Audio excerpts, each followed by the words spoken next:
vlog, which is something I haven't done in quite a while. I know my videos have slacked down a little bit. Weather has cleared up,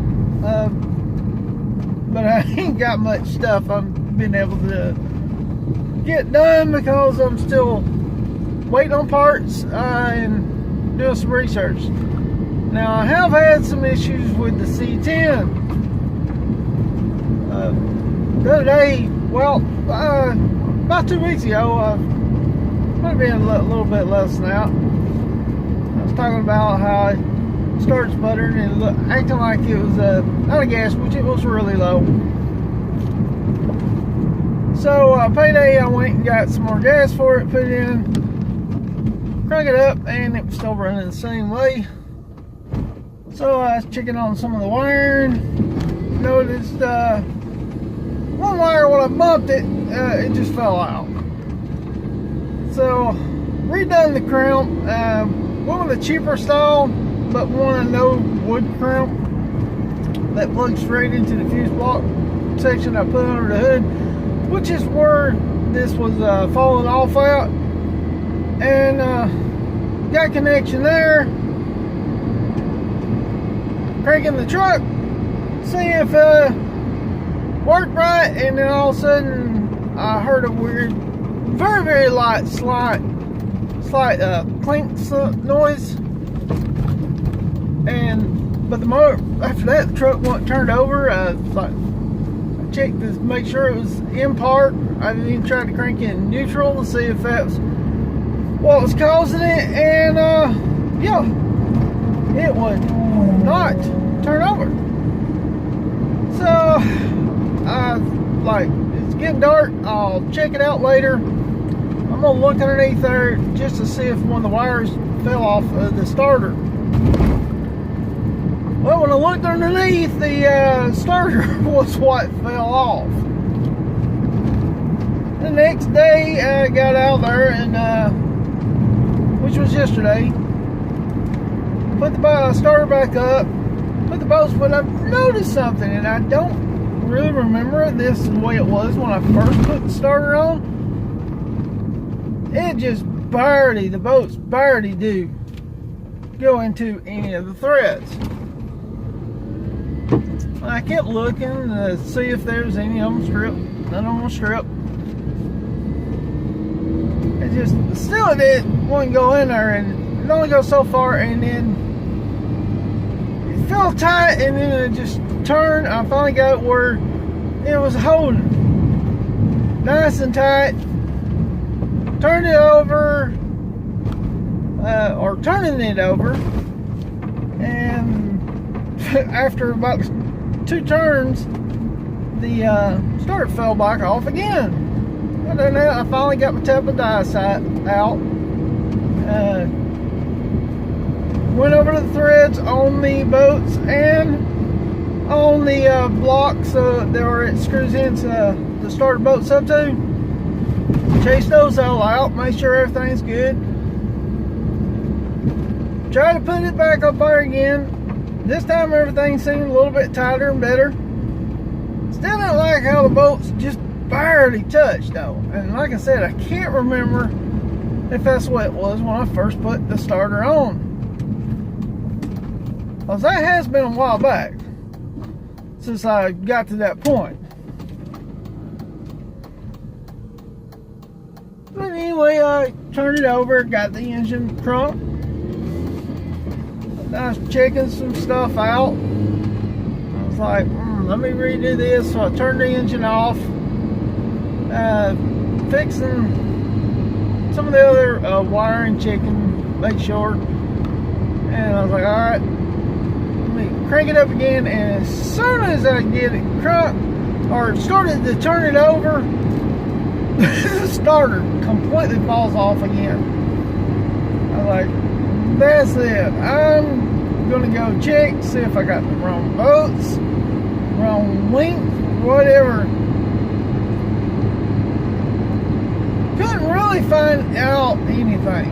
Found out different prices. Finally, I went to the parts store. I got them to help. Found some. The boat says 4GM, and these are a little bit longer about a 1/4 inch, maybe even a 1/2 inch lower, and they work perfect.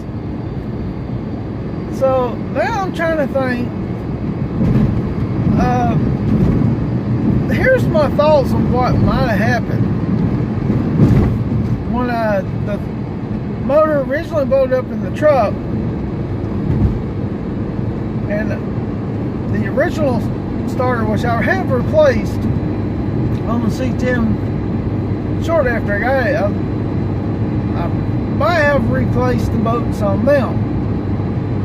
So I might have tried the bolts on them on the one for the 5.3, and they might have been shorter. I know they're new boats.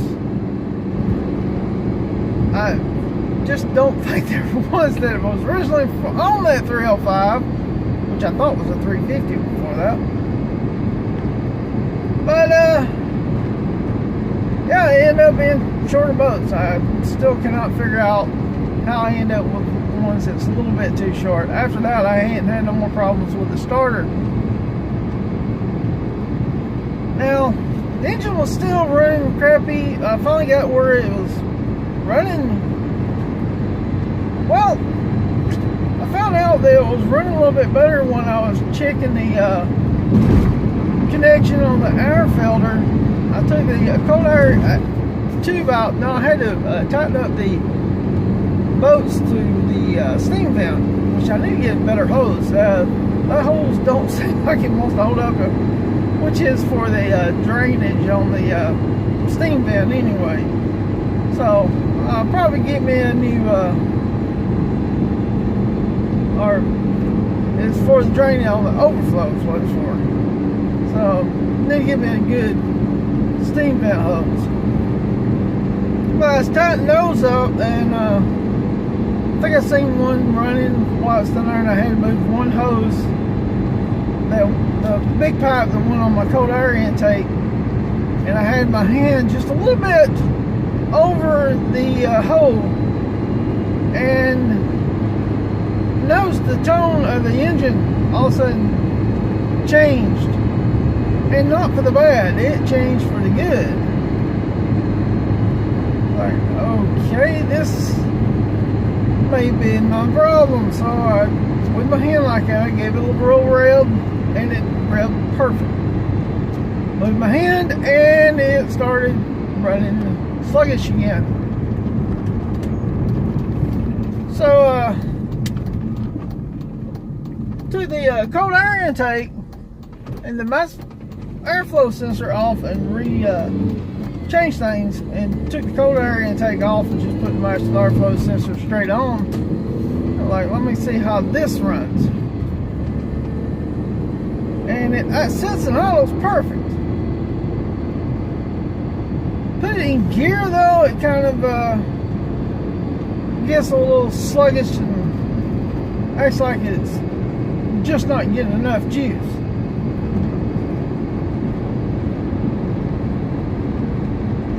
So I turned the massive airflow sensor on backwards. Don't know why, but that makes it run good. Even on driving.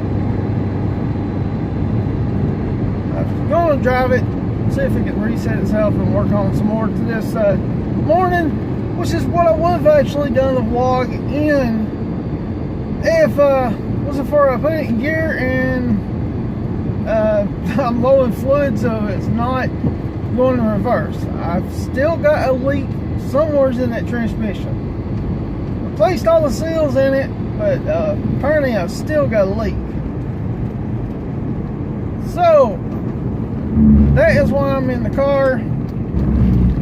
Normally I would go to a different place to eat, but I'm running down here to the store, and I'm actually going to get some transmission fluid. I got to pick up some dog food, and I need to get some indicator bulbs for the front of the truck.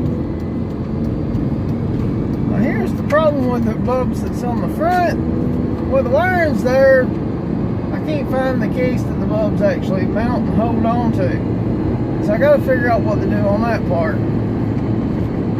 been looking to find somebody that's got one for sale online, but for some reason I can't find those parts. I can find every part for the truck but that. So I may have to pull out my LMC catalog and go through it, pick out and order that. But I am planning on doing some changes and modifications, so I may modify it. I may actually up here at the store and see what they got and rig something else up. I'm really not sure yet. Well, I'm planning on going to get two bulbs to have the lights to actually blink in the front, because right now people can see stop and blink turning on the rear, but they can't see nothing on the front. Now the Honda Nighthawk I got, when it fell over, the clutch handle broke, which also cracked the switch. That switch supposed to come in Wednesday. I bought it from California. He shipped it out pretty quick, so pretty sure it's going to get to me at least by Wednesday, maybe even a little bit earlier.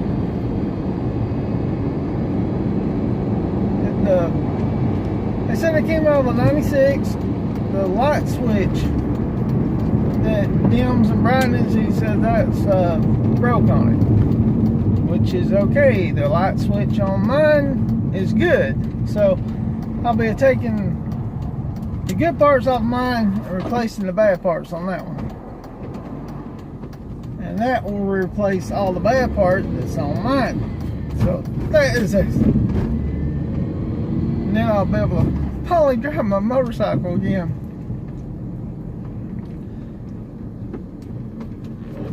Now I have on my Yamaha, found out I have a little bit of a, I don't know if it's a small issue or a main issue. Yesterday I went, got all the tags for the vehicle. I still got to put the tag on this. I got a cover on it and over the tag itself, so I need to redo that or take that part off where I can put my tag on it. But I got it on the truck and my Honda, and I was getting ready to put the one on for the Yamaha, and my tag's not there. And so I'm trying to find the tag, or it's gonna be bad if I spend all that money and I'm gonna end up having to report it stolen, and I just got the tag. So that is really irritating. A lot of people over here at Home Depot. Of course, it is a nice sunny day.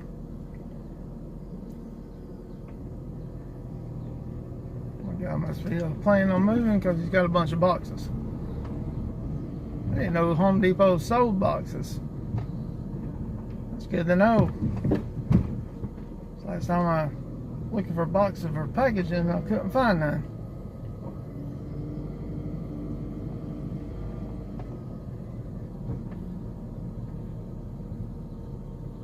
A lot of people out here today.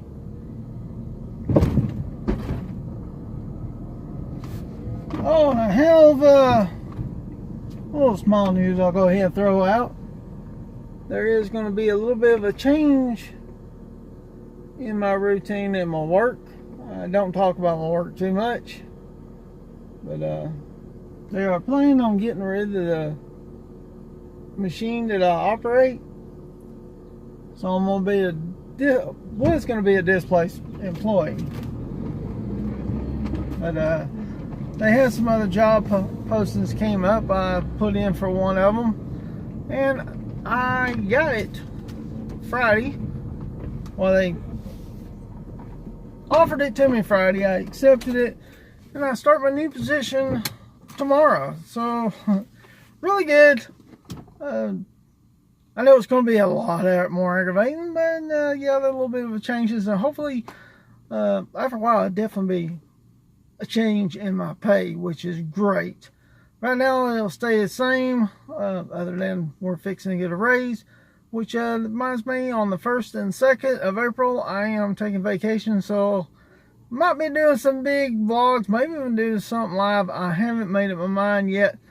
Had plans on going somewhere, but because when my money come in and I had to get all these tags, I wasn't able to do that. So I'll figure something out. Anyway, don't forget to like, comment, subscribe, and I'll see you on the next video.